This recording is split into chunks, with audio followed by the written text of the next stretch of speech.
चेहरे पर खुशी, अपनी धरती को चूमते ये लोग, टूटी फूटी गाड़ियों और जुगाड़ पर ढेर सारा सामान और आसपास नजर आती तबाही। गाड़ियों और कंधों में सवार इन बच्चों की आंखों में सपने हैं एक बार फिर अपने घर लौटने के। लेकिन 15 महीने बाद जब लौट रहे हैं तो सब कुछ खत्म हो गया है। खंडर और तबाही का मंजर ऐसा है कि आंखें भरी हुई हैं और दिल रो रहा है। इन बेबस लोगों के मन में उम्मीद अभी बाकी है कि एक बार फिर सब कुछ ठीक हो जाएगा। ये नज़ारा है सबसे भीषण और विनाशकारी युद्ध के बाद का। इजराइल ने 15 महीने बाद हजारों फिलिस्तीनियों को गाजा के उत्तरी इलाके में लौटने की अनुमति दे दी है। इसके बाद से हजारों लोग अपने घरों की तरफ लौटने लगे हैं। गाजा के सरकारी मीडिया कार्यालय की माने तो 3 लाख से अधिक लोग दक्षिणी गाजा से उत्तर की ओर चले गए हैं। ऑनलाइन सामने आई तस्वीरों में घर लौटने को लेकर लोगों के चेहरे पर खुशी झलक रही है। इजराइल हमास के सीज़फायर के बाद लोग अपने घर जा पा रहे हैं। संघर्ष की शुरुआत के बाद इजराइल ने पहली बार उत्तर गाजा को खोल दिया है। ये लोग महीनों तक युद्ध के दौरान तंबू और पूर्व स्कूलों में शरण लिए हुए थे। घर लौटते छोटे बच्चों बूढ़ों के साथ फिलिस्तीनी परिवार नजर आ रहे हैं। इनमें कुछ छोटे बच्चों को गोद में लिए हुए थे तो कुछ व्हील चेयर धकेल रहे थे। वो सड़कों पर अपने बिस्तर, पानी की बोतलें और अन्य सामान लेकर चलते हुए नजर आए। कुछ इस तरह से हजारों लोग अपने घरों की तरफ लौटने लगे हैं। हजारों की तादाद में फिलिस्तीनी कई दिनों से सीमा के उस पार इंतजार कर रहे थे। जैसे ही इजराइल की सहमति मिली, हजारों लोग मेंचारी कॉरिडोर से गाजा के उत्तरी हिस्से की तरफ भरने लगे। वापसी की उम्मीद लगाए बैठे ये लोग अपनी वापसी की राह देख ही रहे थे, जो इंतजार सोमवार को पूरा हुआ और गाजा के उत्तरी हिस्से की ओर हजारों संख्या में लोग सुबह 7 बजे के बाद कॉरिडोर से पार कर अपने घर वापसी करते हुए दिखाई दिए। हालांकि एसोसिएट प्रेस की रिपोर्ट के मुताबिक इजराइल और हमास के बीच एक विवाद की वजह से कॉरिडोर खुलने में 2 दिन की देरी हुई। इसे लेकर इजराइल ने कहा कि हमास द्वारा कैद किए गए कैदियों को रिहा करने के क्रम को बदल दिया गया था, जिन्हें गाजा के लोगों के बदले में छोड़ा गया था। लेकिन मध्यस्थों ने रातों रात इजराइल और हमास के बीच के इस विवाद को जल्द ही सुलझा दिया। आपको बता दें, इजराइल ने हमास जंग शुरू होने के बाद गाजा के उत्तरी हिस्से को खाली करने का आदेश दिया था।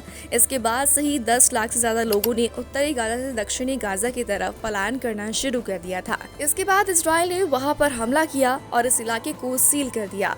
अब सीज़फायर समझौते के तहत अब तक हमास ने इजराइल के 4 बंधकों को रिहा कर दिया है। ये सभी महिलाएं हैं। उनके बदले में इजराइल ने 300 से ज्यादा फिलिस्तीनी कैदियों को रिहा किया है।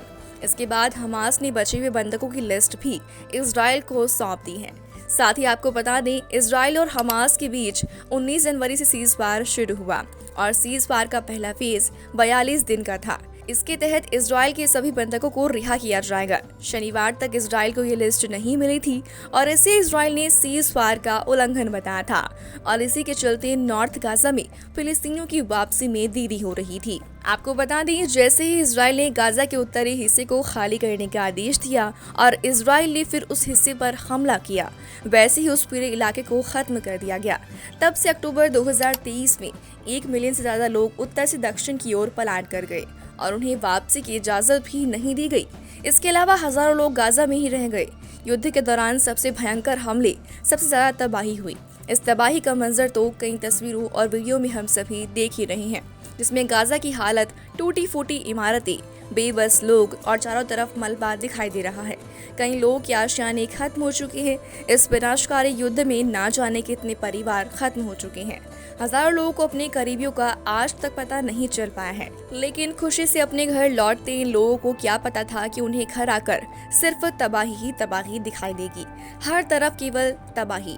ऐसे में 15 महीने बाद जब हजारों लाखों लोग लौट रहे हैं, उन्हें बस अपने घरों का उन दिनों का इंतजार है जब उनके बच्चे उनके घरों में खेल रहे होंगे। हालांकि गाजा के लोगों में महीनों बाद अपने घर लौटने की खुशी तो बहुत है, लेकिन तबाही का मंजर उन्हें हताशा में डुबो रहा है।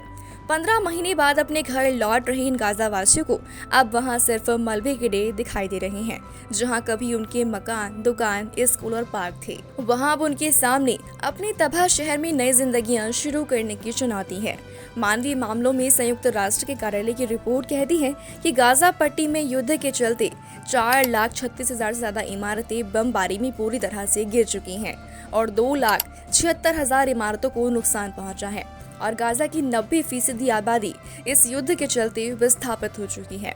वहीं युद्ध विराम के बाद रफा लौटे एक शख्स जिनका नाम मोहम्मद अबू बिलाल है, उन्होंने मीडिया से बात करते हुए कहा, मेरे 4 मकान थे लेकिन अब सभी जमींदोज हो चुके हैं। अब मैं क्या बताऊं कि मैं कहाँ हूँ, मेरा घर कहाँ है और मेरी जिंदगी क्या है। इसके अलावा एक और स्थानीय निवासी ने कहा कि जंग रुकते ही मैं देखने आया कि मेरा घर सही सलामत है या नहीं, लेकिन मुझे सिर्फ ईंट पत्थरों का मलबा मिला। बिना घरों की हमारी कोई जिंदगी नहीं बची है। अब हम सड़क पर हैं और तंबू में रहना मजबूरी है। गाजा में अपने घरों को देखने के बाद लोगों में सबसे बड़ी चिंता यही है कि इस बर्बादी के बीच में वो कैसे अपना जीवन यापन करेंगे। उत्तरी गाजा के बेट लाहिया की नदिया अबू अलूब कहती हैं, पूरा इलाका बमबारी में तबाह हो चुका है। मेरे पास आज भी अपने घर की चाबी है जिसमें ताला लगाकर मैं जंग शुरू होने के बाद गई थी। अब लौटी हूँ तो मेरे घर में से कुछ नहीं बचा है, अब सिर्फ चाबी ही बची है। वापस लौटे इन बेबस लोगों का कहना है कि ये सब देखना ऐसा है जैसे आप किसी हॉलीवुड हॉरर फिल्म में देखते हैं। फिल्म में भी कुछ इस तरह की तबाही ही हम लोगों को दिखाई जाती है जो आज हम अपने शहर में देख रहे हैं। घर जमींदोज हैं, मलबे के नीचे से इंसानों की खोपड़ियां और हड्डियां दिख रही हैं। ये सब डराने वाला है। मलबा हटाने पर इंसानी हड्डियां देखना हम लोगों के दिल को डरा देती है। अपने घरों को ऐसे मलबा बने हुए देखना, घर वापस आकर घर को ही टूटा हुआ देखना, सच में दिल बहुत दुखी है। गाजा के लोग इस वक्त बहुत दर्द में हैं। युद्ध विराम की खबरें अच्छी हैं, लेकिन नुकसान इतना ज्यादा है कि जश्न मनाने को कुछ है ही नहीं। ये लोग एक बहुत गहरे दर्द में हैं। उनके दिलों के अंदर इतना दर्द है कि ये सिर्फ एक दूसरे के गले रखकर रो कर अपना दुख बयां कर रहे हैं। आप इन तस्वीरों में देख सकते हैं कि कैसे गाजा के समुद्री तट से गुजरने वाली सड़क के किनारे भारी संख्या में फिलिस्तीनी नागरिकों का समूह अपने बच्चों को हाथ पकड़े कंधों पर सामान उठाकर चलते हुए नजर आ रहा है। हमास द्वारा संचालित गाजा सरकार के मीडिया कार्यालय का कहना है कि उत्तर में लौटने वालों को कम से कम 1,35,000 टेंट और आश्रय की आवश्यकता है, क्योंकि लोगों के घर तबाह हो चुके हैं। लोग अपने जीवन को फिर से स्थापित करने की कोशिश कर रहे हैं। इसी बीच कई तरह के बयान भी वायरल हो रहे हैं। जैसे अमेरिका के जो राष्ट्रपति है डोनाल्ड ट्रंप, उन्होंने कहा था कि मिस्र और जॉर्डन को गाजा के लोगों को अपने यहाँ जगह देनी चाहिए और पूरा जो गाजा है उसको खाली करवा कर उसे डेवलपमेंट कराया जाए और तब इन बेबस लोगों को जॉर्डन और मिस्र में पनाह दी जानी चाहिए। लेकिन जॉर्डन और मिस्र ने इस प्रस्ताव को खारिज कर दिया है और दूसरी तरफ फिलिस्तीनियों ने भी ये कह दिया है कि हम चाहे किसी भी हालात में रहेंगे, चाहे हम मर जाएंगे, लेकिन गाजा में ही रहेंगे, गाजा कभी छोड़कर नहीं जाएंगे। जो तस्वीरें हमने आपको दिखाई वो सुबह 7 बजे से लौट रहे फिलिस्तीनी नागरिकों की हैं और अब जो तस्वीरें सामने आ रही हैं वो भी हम आपको दिखा रहे हैं। खास बात यह है कि लोगों में जोश इतना ज्यादा है कि अलग ही दिखाई दे रहा है। ये तस्वीरें देखिए, इस तस्वीर में 2 फिलिस्तीनी लड़के कितने ऊंचे टावर पर चढ़ गए हैं और वहां फिलिस्तीन का झंडा लगा दिया। अब इससे आप अंदाजा लगा ही सकते हैं कि ये लोग अपने शहर, अपने घर लौटने को लेकर कितने खुश हैं। इनका जोश देखिए, इनका जुनून देखिए, इनकी खुशी इनके चेहरे पर साफ तौर पर नजर आ रही है। वहीं दूसरी तरफ हमास द्वारा रिहा किए गए इजरायली बंधकों और उनके परिवार वालों की खुशी का भी कोई ठिकाना नहीं है। हमास ने जिन महिलाओं को रिहा किया है उनकी रिहाई के बाद इजराइल में खुशियां मनाई गई। लंबे समय के बाद घर वापसी कर रहे इजरायली बंधकों के स्वागत के लिए उनके घरवाले बॉर्डर पर पहुंचे। अपनों की घर वापसी पर बंधकों के परिजन खुशी से झूम उठे।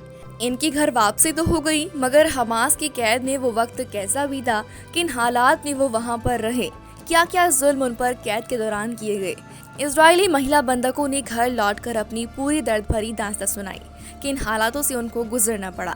हालांकि फिलहाल हमास द्वारा रिहा की गई ये महिलाएं और अपने घर वापस लौट रहे हजारों फिलिस्तीनी नागरिक दोनों ही अपने अपने घर जाकर बहुत खुश हैं। आपका इस पर क्या कहना है कमेंट बॉक्स में बताएं। वीडियो अगर आपको अच्छी लगी हो दोस्तों तो वीडियो को लाइक एंड शेयर कर दें ताकि हम आपके लिए ऐसे ही इंटरेस्टिंग वीडियोस कंटिन्यू बनाते रहें। शुक्रिया।